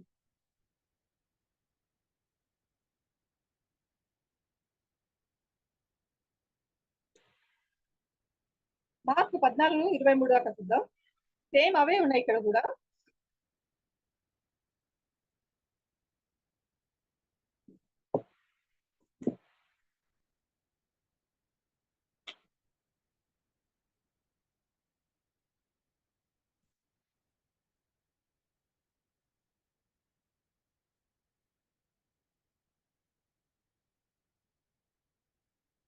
నుంచి 23 దాకా చూద్దాం. మరియు నాశనకరమైన హేయ వస్తువులు నిలువరాని స్థలమందు నిలుచుట మీరు చూసినప్పుడు చదువు వాడు గ్రహించు కాక. యూదయలో ఉండువారు కొండలకు పారిపోవాలి. మిద్దె మీద ఉండువారు ఇంటిలో నుండి ఏదైనా తీసుకుని పోవటకై దిగి అందులో ప్రవేశించకూడదు. పొలములో ఉండువాడు తన వస్త్రం తీసుకుని పోవటకు ఇంటిలోనికి తిరిగి రాకూడదు. అయ్యో, ఆ దినములలో గర్భిణులకును పాలిచ్చు వారికి శ్రమ, అది చలికాలమందు సంభవింపకుండా వలనని ప్రార్థించుడి. ఇవి శ్రమగల దినములు. దేవుడు సృజించిన సృష్టి ఆది నుండి ఇది వరకు అంత శ్రమ కలుగా లేదు, ఇక ఎన్నడూ కలగబోదు. అవి మనం దాంట్లో చెప్తున్నాం, దీంట్లో కొంచెం క్లియర్ గా చెప్పినాడు, ఇంకా కొంచెం కదా తక్కువగా ఉన్నాడు. అది మనం గుర్తుంచుకోవాలి. తర్వాత ప్రభువు ఆ దినంలను తక్కువ చేయకపోతే ఏ శరీరం కూడా దాన్ని తక్కువలేరు అని చెప్పేసి ఆల్రెడీ మనం మత్తయి వార్తలో చూస్తున్నాము. తర్వాత ఏర్పరచబడిన వాళ్ళ నిమిత్తము అనగా తాను ఏర్పరచుకొనిన వారి నిమిత్తము ఆయన ఆ దినంలను తక్కువ చేశాను అని చెప్పేసి చూస్తున్నాం. తర్వాత కాగా ఇదిగో క్రీస్తు ఇక్కడ ఉన్నాడు అక్కడ ఉన్నాడు అని, అదిగో అక్కడ ఉన్నాడు అని చెప్పేసి చెప్తారు అని మత్తయిలో కూడా చూస్తున్నాం. ఎవడైనాను మీతో చెప్పిన ఎడలా నమ్మకుడి, ఆ కాలమందు అబద్ధపు క్రీస్తులను అబద్ధపు ప్రవక్తలను వచ్చి సాధ్యమైన ఎడల ఏర్పరచబడిన వారిని మోసపరుచుటకే సూచక క్రియలను మహత్కార్యములను అగపరుచుదరు. దాంట్లో ఎట్లుంది అంటే ఆ యొక్క మాటలు మాత్రమే వేరుగా ఉన్నాయి, కాకపోతే సారాంశం అంతా ఒకటే. మీరు జాగ్రత్తగా ఉండుడి, ఇదిగో సమస్తమును మీతో ముందుగా చెప్పి ఉన్నాను. అది దేవుడు చెప్పింది. ఇదిగో సమాప్తము, ఇదిగో సమస్తమును మీతో ముందుగా చెప్పి ఉన్నాను. సమస్తము మీకు ముందుగానే చెప్పాను నేను, కాబట్టి మీరు జాగ్రత్తగా ఉండాలి అని చెప్పేసి చెప్తున్నాను అనమాట. ఇప్పుడు మనకి ఇంకా కొన్ని గుర్తులు చూసుకుందాం. ఇప్పుడు ఆ దినంలో 29వ వచనం, మత్తయి సువార్త 24వ అధ్యాయం 29వ వచనం. ఆ దినముల శ్రమ ముగిసిన వెంటనే చీకటి సూర్యుని కమ్మును. ఏమవుతుందంట? శ్రమ దినాలు గడిచిన వెంటనే చీకటి కమ్ముద్దంట. దేనికి? సూర్యుని చీకటి కమ్మును. చంద్రుడు కాంతిని ఇవ్వడు, చంద్రుడు కూడా కాంతిని ఇవ్వడు. ఏదో కొద్ది కాంతి ఉంటుంది, చల్లగా ఉంటుంది, చక్కగా ఉంటుంది ఆ సమయము, కానీ అది కూడా కాంతిని ఇవ్వదంట. ఆ కాలం ఆకాశం నుండి నక్షత్రములు రాలను, ఆకాశం నుంచి నక్షత్రాలు రాలుతాయంట. ఆకాశమందలి శక్తులు కదిలింపబడును, అప్పుడు మనుష్య కుమారుని సూచన ఆకాశమందు కనబడును. ఇది మనం బాగా గుర్తుంచుకోవాలి. ఎవరు ఎన్ని చెప్పినా మనము వినకూడదు. అంతము వెంటనే రాదని చెప్పుకున్నాం కదా, అంటే మళ్ళీ వెంటనే రాదు. ఇంకొక వాక్యం కూడా ఉంది దానికి. బైబిల్ ఎట్లంటే రెండంచులు కలిగిన ఖడ్గం అనమాట. ఎందుకంటే అంత వెంటనే రాదు అన్నాము, కానీ దేవుడు ఏమంటున్నాడు అక్కడ? అంత వెంటనే రాదు,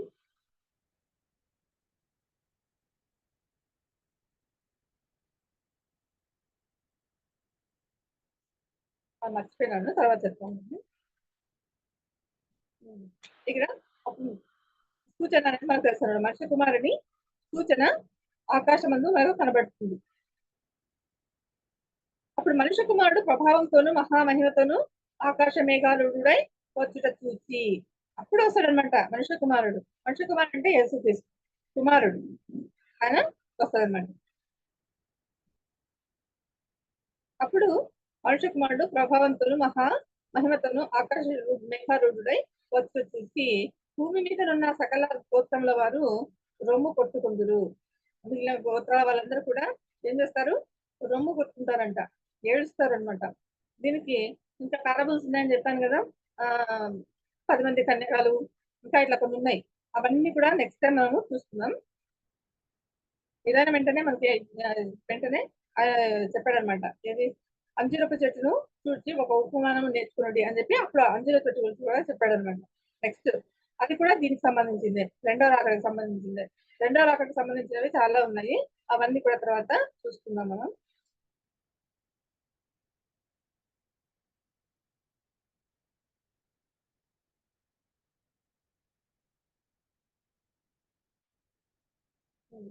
మనం గుర్తుంచుకోవాల్సింది ఏమంటే శ్రమ దినాలు వస్తాయి, మహాశ్రమ దినాలు వస్తాయి.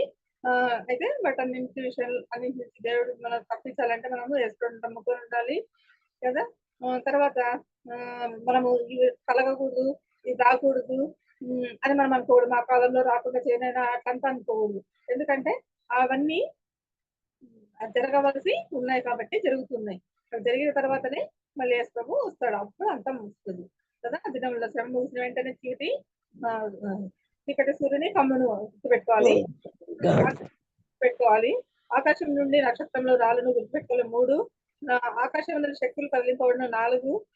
అప్పుడు మనుష్య కుమారుడు సూచన ఆకాశం ముందు కనబడుతుంది అని చెప్పేసి ఆ విషయాన్ని మనం జ్ఞాపకం ఉంచుకోవాలన్నమాట. అప్పుడు మనుష్య కుమారుడు ప్రభావంతోను మహామహిమతోను ఆకాశ మేఘారుడై వచ్చుట మనం చూస్తాం. భూమి మీద ఉన్న సకల గోత్రంలో వారు రొమ్ము కొట్టుకొని ఏడుస్తారు. మరియు ఆయన గొప్ప బూరతో తన దూతలను పంపును. ఏం చేస్తాడంట? గొప్ప బూరతో అంట, బూర ఇచ్చి పంపిస్తాడు అనుకుంటా దూతలు కదా. బూరతో తన దూతలను పంపును. వారు ఆకాశం యొక్క ఈ చివరి నుండి ఆ చివరి వరకు నలుదిక్కుల నుండి ఆయన ఏర్పరుచుకున్న వారిని పోగు చేయుదురు. ఏం చెప్తున్నా? సూర్యుడు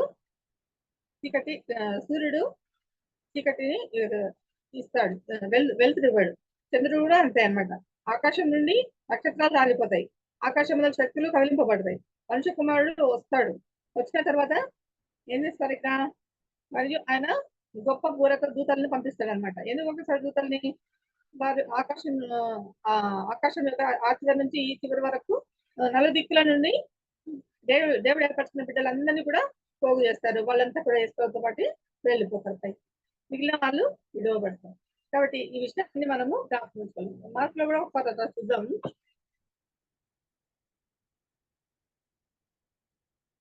ఆ దినములలో 24వ వచనం. ఆ దినములలో శ్రమ తీరిన తర్వాత చీకటి సూర్యుని కమ్మును, చంద్రుడు తన కాంతిని ఇయ్యడు, ఆకాశం నుండి నక్షత్రములు రాలును, ఆకాశం మందలి శక్తులు కదిలింపబడును. అప్పుడు మనుష్య కుమారుడు మహాప్రభావంతోను మహిమతోను మేఘారూఢుడై వచ్చుచదడు.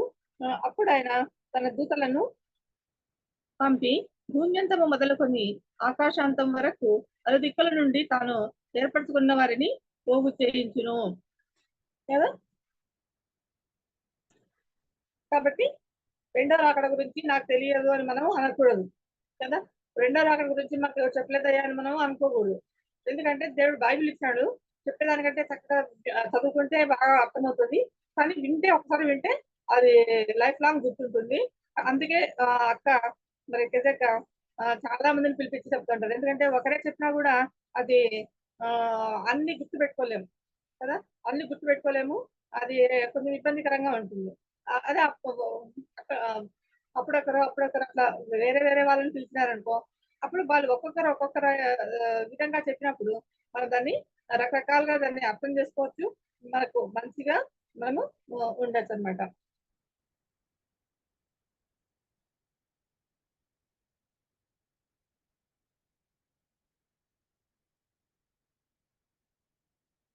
సరే, ఇది కూడా చూద్దాము. టైం ఇంకా ఉంది.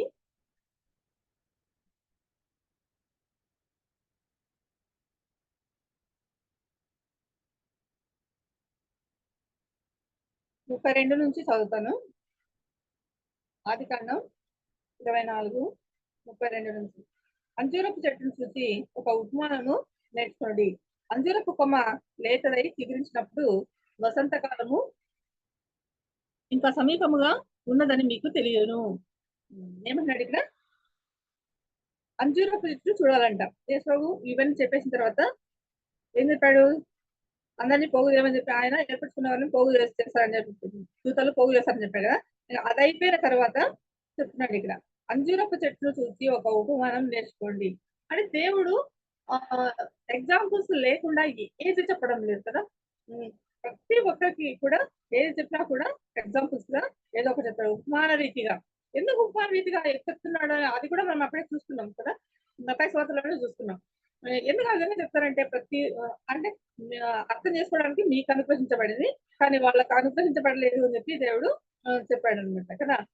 కాబట్టి అదే విధంగా ఇప్పుడు కూడా ఇంకొకటి చెప్తున్నాడు అనమాట. అక్కడ క్లియర్ గా చెప్పాడు, ప్రతి పాయింట్ చెప్పాడు. దాన్ని ఊరికే చెప్పడానికి లేదా, చదివి చెప్తేనే అది వస్తుంది అనమాట కదా. ఉన్నదంతా కూడా ఈరోజంతా చదివినట్లే ఉంది, ఎందుకంటే దాంట్లో ఉన్నదే చెప్పాలి, వేరేది చెప్పడానికి లేదు.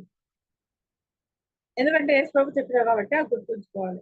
తర్వాత అంజూరపు చెట్టును చూసి ఒక ఉపమానము నేర్చుకున్నాడు అని అంటున్నాడు.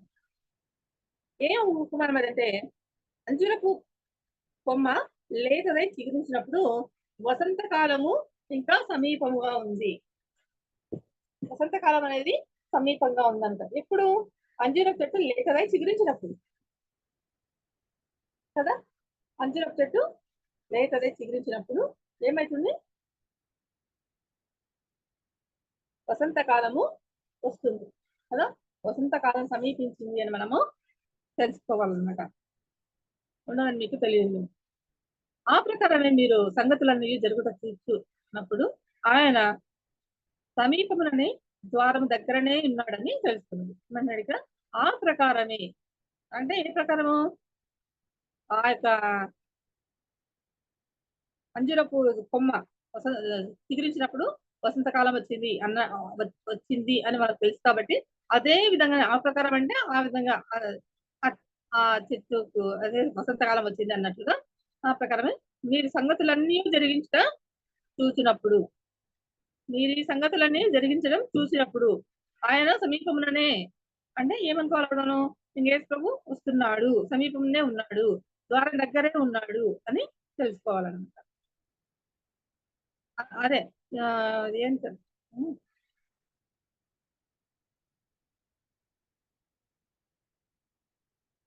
మీరు ఈ సంగతులన్నీ జరుగుట చూసినప్పుడు ఆయన సమీపముననే ఉన్నాడని తెలుసుకోమన్నాడు కదా. సమీపంలోనే ఉన్నాడని అంటే ఇంకెప్పుడు వచ్చేస్తూ ఉన్నాడు, ఆయన రాకడ సమీపమైంది. మనం అనుకుంటాం ఆయన రాకడ సమీపమైంది, ఇంకా ఎప్పుడు వస్తాడో ఏమో తెలియదు అని చెప్పేసి చాలా అనుకుంటారు. తర్వాత ఇంకేమనుకుంటారంటే బాగా చూసి కొద్ది రోజులు బాగా చూస్తారు ఓపిక, మరి కొద్ది రోజులు అయితేనే ఏమొస్తాలే అబ్బాయి వేసుకో ఇప్పుడే ఏం రాడులే అని చెప్పేసి అనుకుంటారు అనమాట కదా. కానీ యేసు వస్తాడు అంటే ద్వారం దగ్గరే ఉన్నాడంట, సమీపముననే ఉన్నాడు, ద్వారం దగ్గరే ఉన్నాడు. కాబట్టి ఆయన వస్తాడనే విషయాన్ని మీరు గుర్తుంచుకోండి. ఇవన్నీ జరుగు వరకు ఈ తరము గతింపదని నిశ్చయంగా మీతో చెప్పుతున్నాను. ఇవన్నీ జరిగేంత వరకు ఈ తరము గతించదంట. కాబట్టి ఇది నేను నిశ్చయంగా మీతో చెప్తున్నాను అని చెప్పేసి అన్నాడు. ఇంతకుముందు కూడా చూసుకున్నాను, నిశ్చయంగా చెప్తున్నాను అని చెప్పేసి యేసు ఏ చెప్పినా కూడా నిశ్చయంగా ఖచ్చితంగానే చెప్తుంటారు అన్నమాట. తర్వాత ఆకాశమును భూమి గతించరు కానీ నా మాటలు ఏ మాత్రమును గతించవు. అవును, ఆకాశం గతించిపోతుంది, చంద్రుడు గతించిపోతాడు, భూమి గతించిపోతుంది, నక్షత్రాలు గతించిపోతాయి, అన్ని గతించిపోతాయి, కానీ యేసు మాటలు మాత్రము ఏది గతింపదు. కాబట్టి ఆ విషయాన్ని మనము జ్ఞాపకం ఉంచుకోవాలి. అయితే ఆ దినమును గూర్చియు ఆ గడియను గూర్చియు తండ్రి మాత్రమే ఎరుగును కానీ ఏ మనుష్యుడైనను పరలోకమందలి దూతలైనను కుమారుడైనను ఎరుగడు. ఎవరికి తెలియదంట అది. ఆ దినమును గుర్చి ఆ గడియను గుర్చి, అంటే ఏ దినాన్ని వస్తాడు, ఏ గడియలో వస్తాడు అనేది ఎవరికి తెలియదు అనమాట. తండ్రి మాత్రమే తెలుసు, తండ్రికి మాత్రమే తెలుసు, యెహోవా దేవుడికి మాత్రమే తెలుసు, ఆయన మాత్రమే ఎరుగును. కానీ ఏ మనుష్యుడైనా ఏ మనుషునికి తెలియదు, పరలోకమందలి దూతలకు కూడా తెలియదంట, కుమారునికి కూడా తెలియదంట. కుమారుడు అంటే యేసు ప్రభు కదా, ఆయనకు కూడా తెలియదంట యేసు ప్రభు రాకడ ఎట్లా వచ్చేది కదా. దూతలకైనా కూడా తెలియదు, కుమారుడైనను ఎరగరు.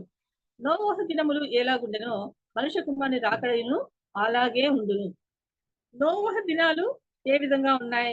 పెళ్లికి ఇస్తున్నారు, పెళ్లి చేసుకుంటున్నారు, ఇల్లు కట్టుకుంటున్నారు, ఎవరి ఇష్టం వచ్చినట్లు వాళ్ళు జీవిస్తూ ఉన్నారు.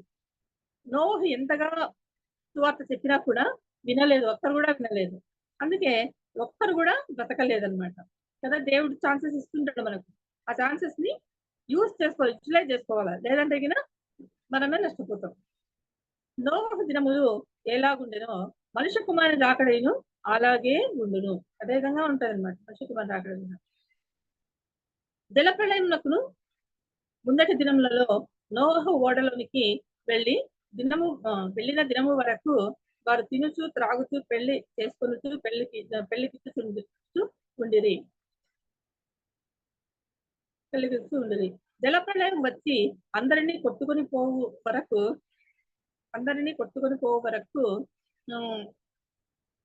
ఎరుగకపోయేది. అంటే పెళ్లిపోయి అంతా నాశనమైనంత వరకు కూడా వాళ్ళకు తెలియదు అనమాట. అప్పటి వరకు కూడా వాళ్ళు తెలుసుకోలేదు. అలాగే మనుష్య కుమారుని రాకడ ఉండును, మనుష్య కుమారుని రాకడ కూడా అది ఉంది. అంటే నోవహు దినాల్లో ఏ విధంగా జరిగిందో ఇప్పుడు కూడా అదే విధంగా జరుగుతుంది. అంతవరకు నోవహు ఉన్నప్పుడు ఆ జలప్రళయం వచ్చిన అది అంటే ఆ వర్షము ఎక్కడ పైనుంచి వచ్చింది, అదే ఫస్ట్ సార్ అనమాట. అంతకు ముందంతా కూడా ఏం చేసేవాళ్ళంటే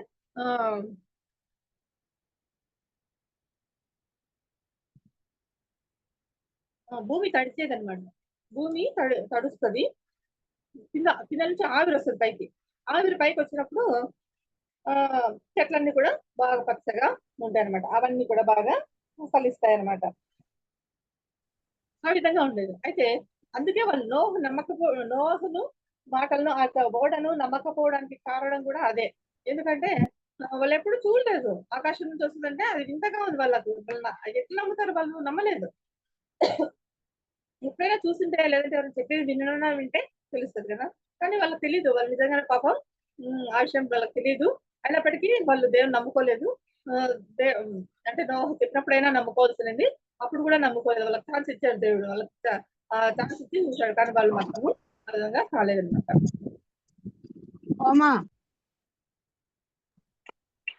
రమ్మని.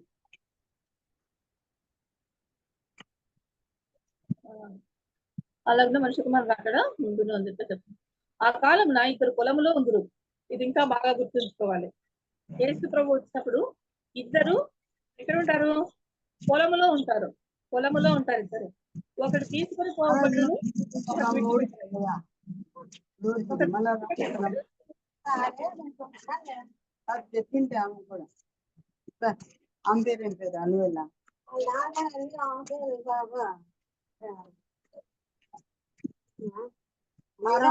నాకు కనపడడం లింగమ్మా.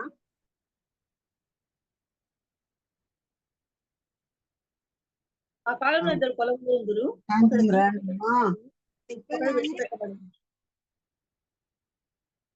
ఇద్దరు స్త్రీలు తిరగలు విసరుతున్నారు. అంటే ఇసురా అంటున్నారు కదా, దాన్ని తిరగలు విసురుతూ ఉంటారంట. ఒకటి తీసుకుని పోబడును, ఒకటే విడిచిపెట్టబడును. అప్పుడు మీకు చాలా భయం వేస్తుంది. సెకండ్ కమింగ్ పిక్చర్ ఎవరైనా చూస్తుంటే కదా వాళ్ళకి అర్థమవుతుంది. దాంట్లో ఎంత ఇదిగా తీసినారంటే ఇంకా ఏడుస్తూ ఉంటారనమాట. వాళ్ళు వెళ్ళిపోయింటారు అంతా పైకి. వీళ్ళు మాత్రమే దేవుని నమ్ముకొని వాళ్ళు మాత్రమే విడవబడుతుంటారు. దేవుని నమ్ముకొని బాగా విశ్వాసంతో బాగా ఉన్న వాళ్ళు ఆయన రాకడను తిరిగి వాళ్ళు వెళ్ళిపోయింటారు అనమాట పైకి. కాబట్టి కావున ఆ దినమున మీ ప్రభువు వచ్చిన కాబట్టి ఏ దినమున మీ ప్రభువు వచ్చినో మీకు తెలియదు కనుక మెలకువగా ఉండు. ఈరోజు మనం చేయాల్సిన పని మెలకువగా ఉండి. మెలకువగా ఉండి ఏం చేయాలా? ప్రార్థన చేయాలన్నమాట. మెలకువగా ఉండి ప్రార్థన చేయాలి. ఏ జామున దొంగ వచ్చినో ఇంటి యజమానునికి తెలియదు.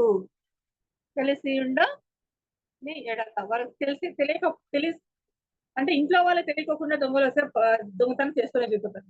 కానీ ఇంట్లో వాళ్ళకి తెలిసేటట్లుగా చేస్తే వాళ్ళు విధంగా దొంగతనాలు జరగనివ్వరు అన్నమాట కదా. ఏ జామున దొంగ వచ్చినో ఇంటి యజమానునికి తెలిసి మెలకువగా ఉండి తన ఇంటికి అన్నము వేయనీయడని మీరు అడుగుదురు. మీరు అనుకుని గడియాలో మనిషి కుమారుడు వచ్చును కనుకనే మీరును సిద్ధంగా ఉండు అని చెప్తున్నాడు. తర్వాత రాలేదు అలవేలు మరి లింగమ్మ అమ్మా మ్యూట్ చేసుకోండి, మాట్లాడకండి.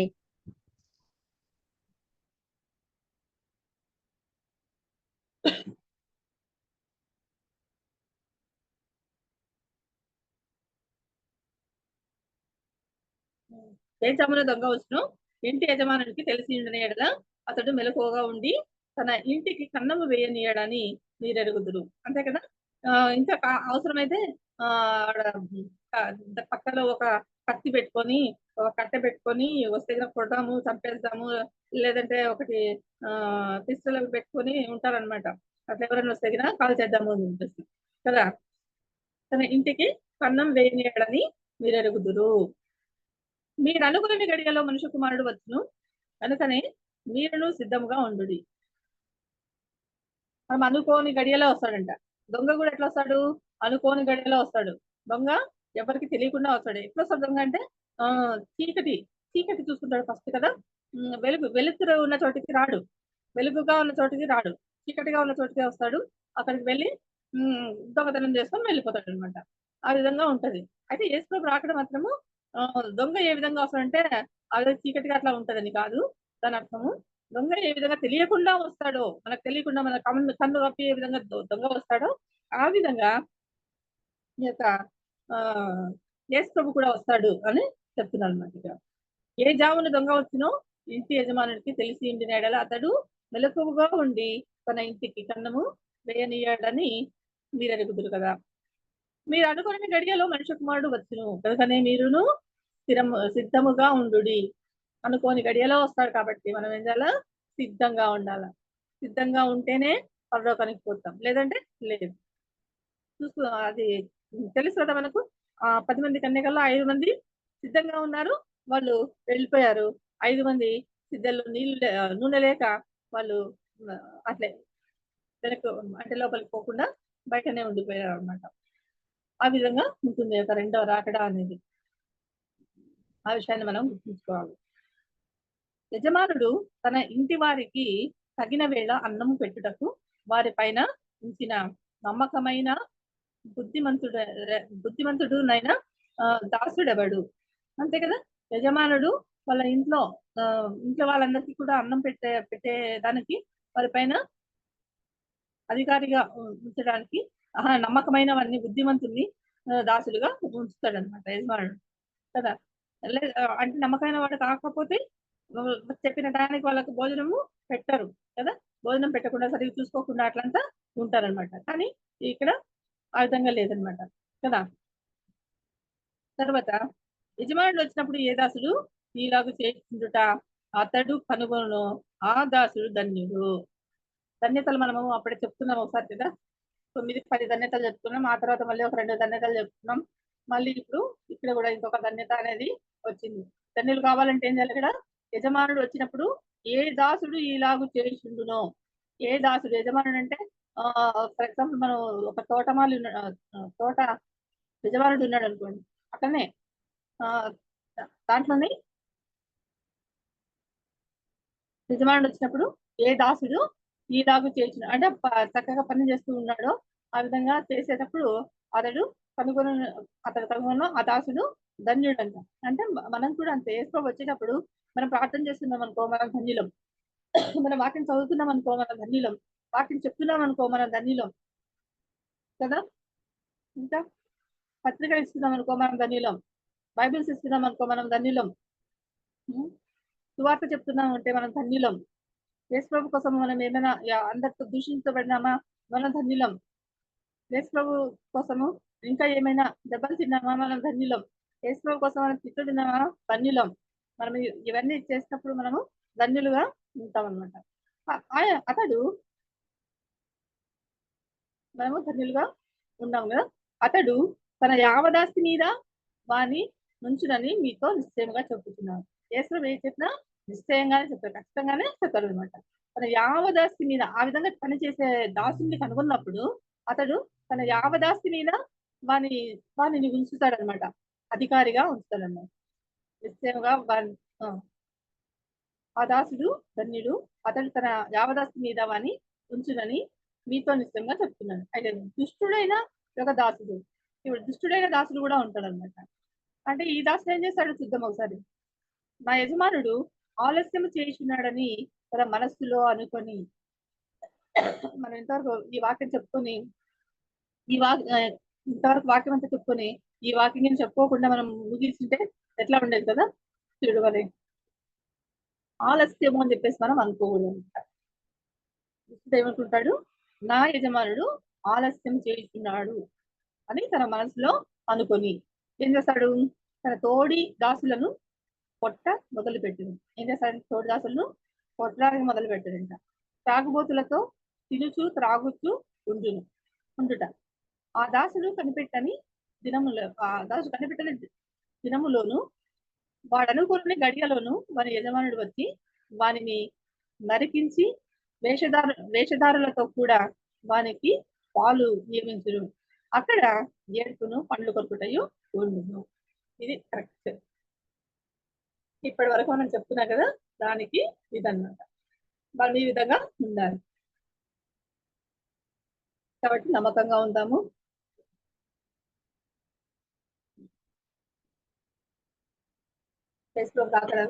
అక్కడ ఇక్కడ ఎవరైనా మనం పిలిచినా కూడా ఏమైనా అద్భుత కార్యాలు చేసినా కూడా, లేదంటే సూచక క్రియలు, అద్భుత క్రియలు ఏమేమో చేసినా కూడా మనం వాటిని నమ్మకూడదు. ఈ బైబిల్లో ఉన్నది మాత్రమే మనం నమ్మాలి. కావాలనుకుంటే మీరు ఇది పెట్టుకోండి, మత్తయి సువార్త 24వ అధ్యాయము 1 నుంచి చదవండి. తర్వాత మార్కు సువార్త 13వ అధ్యాయంలో కూడా 1 నుంచి చదవండి. ఇవన్నీ కూడా మనకు యేసుక్రీస్తు రెండవ రాకడ గురించి వివరిస్తూ ఉన్నాయి. ఈ యొక్క రెండవ రాకడ గురించి వివరిస్తున్నాయి. కాబట్టి మనము రెండవ రాకడ గురించి బాగా తెలుసుకొని మనము రెండవ రాకడకు సిద్ధంగా ఉండేలాగా దేవుడు మనకు సహాయం చేయుగాక. ఆమేన్. చక్కని